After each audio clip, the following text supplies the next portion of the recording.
Hello and welcome. मैं हूं ज्योति। आप देख रहे हैं चुनावी समर, जहां पर एक और ताजा अपडेट के साथ हम हाजिर हैं।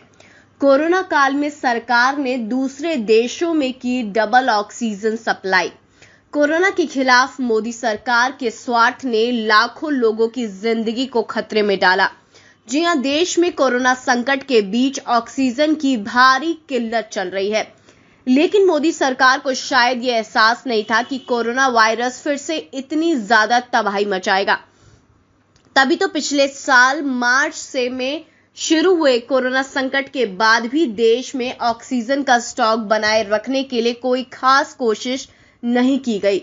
विडंबना यह है कि पिछले साल अप्रैल से इस साल जनवरी के बीच ऑक्सीजन का निर्यात दोगुना बढ़ा है। आंकड़ों के अनुसार अप्रैल से जनवरी 2021 के बीच भारत से ऑक्सीजन का निर्यात दोगुना होकर 9,301 टन तक पहुंच गया। इससे सरकार को करीब 8.9 करोड़ रुपए की कमाई हुई। ये निर्यात ऐसे समय में हुआ जब भारत कोरोना वायरस से प्रभावित दुनिया के शीर्ष 3 देशों में से था और यहां खुद ऑक्सीजन की भारी जरूरत थी। गौरतलब है कि इससे पहले पूरे वित्त वर्ष 2019 से 2020 के दौरान भारत ने करीब 4,514 करोड़ रुपए के ऑक्सीजन का ही निर्यात किया गया था। पर अभी स्थिति यह है कि देश के 12 राज्यों महाराष्ट्र, मध्य प्रदेश, गुजरात, उत्तर प्रदेश, दिल्ली, छत्तीसगढ़, कर्नाटक, केरल, तमिलनाडु, पंजाब, हरियाणा और राजस्थान में ऑक्सीजन की काफी मांग है। महाराष्ट्र की ओर से की गई मांग राज्य की उपलब्ध उत्पादन क्षमता से ज्यादा है। वहीं एमपी जैसे राज्यों के पास मेडिकल ऑक्सीजन की मांग को पूरा करने के लिए अपनी कोई उत्पादन क्षमता नहीं है।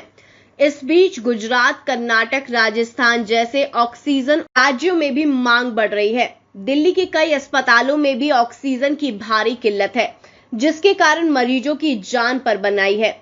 दिल्ली सरकार का ये कहना है कि अस्पतालों में कुछ ही घंटों की ऑक्सीजन बची है। ऐसे में कुछ आलोचकों का ये कहना है कि सरकार को सिर्फ अपने खजाने की परवाह है, वरना सरकार इतने बड़े पैमाने पर ऑक्सीजन का निर्यात नहीं करती।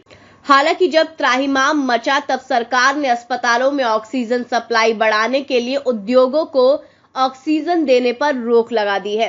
केंद्र सरकार के आदेश के मुताबिक अब केवल 9 जरूरी इंडस्ट्रीज को ही ऑक्सीजन सप्लाई जारी रहेगी। वहीं कोविड-19 के इलाज में ऑक्सीजन की किल्लत को दूर करने के लिए अब निजी और सरकारी कंपनियों ने पॉजिटिव पहल की है।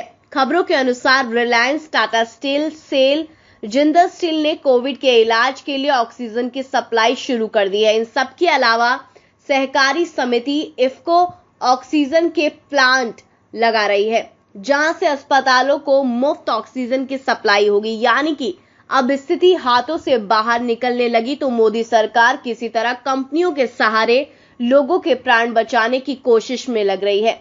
लेकिन अगर मोदी सरकार इतने बड़े पैमाने पर ऑक्सीजन का निर्यात नहीं करती तो ऑक्सीजन की कमी की वजह से ना मरते। ये कहीं ना कहीं सरकार की नाकामी और लालच को दर्शाता है। इस पर आपकी जो भी राय है आप प्लीज कमेंट सेक्शन में लिखें। Thank you so much. Keep watching Today's for more news.